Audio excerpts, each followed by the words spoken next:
vécu un cancer fulgurant. Là, tu es devant moi. On pourrait dire presque par miracle. En tout cas, j'ai survécu. La science a sûrement fait ses miracles à elle aussi. Ouais. Comment ça change ton regard sur la vie, nécessairement, sur la fin, sur la limite? Forcément, ça change quelque chose dans le regard que tu portes sur ces réalités-là qui sont éminemment existentielles. Oui, bien, ça a tout changé. Carrément. C'est vraiment, ça a tout changé. C'est vraiment un moment de bascule dans ma vie.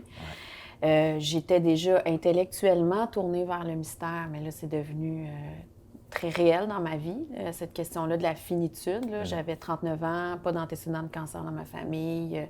J'ai été diagnostiquée avec un cancer du sein.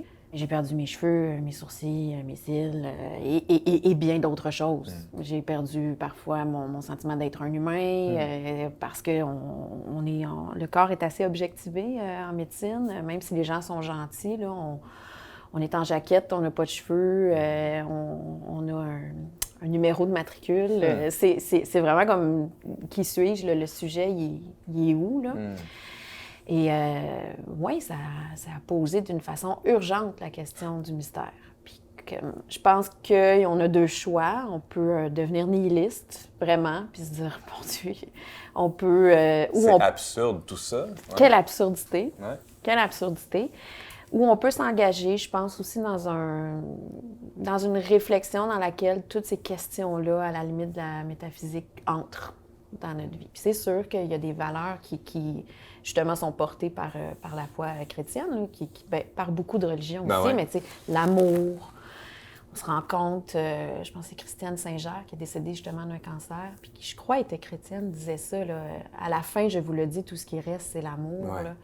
Puis moi, j'étais des fois dans des états de maladie, puis tu vois, j'en parle, puis ça m'émeut, là, mais des états de dégradation là, du corps, là, vraiment, là, où je me disais, hey, je vais mourir, là, c'est sûr, je serais pas capable de faire ça. Troisième ronde de chimio, moi, je suis pas courageuse. C'est pas pour moi. Je vais mourir, tu sais. Je préfère mourir des fois.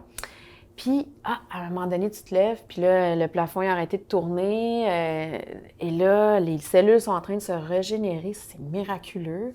Puis là, ben, tu sens l'amour des proches. Puis tu fais « wow, c'est tellement beau, c'est tellement le fun, la vie », tu sais. Fait que c'est un beau cadeau, ça, de toucher à ces moments-là.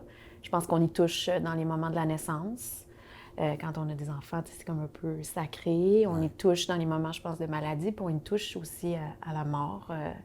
En soins palliatifs, il y a beaucoup de gens qui vont parler de l'amour, de la lumière qu'il y a là-dedans, tout ça. C'est comme s'il y a quelque chose du précieux, de la vie qui est concentré dans ces moments-là.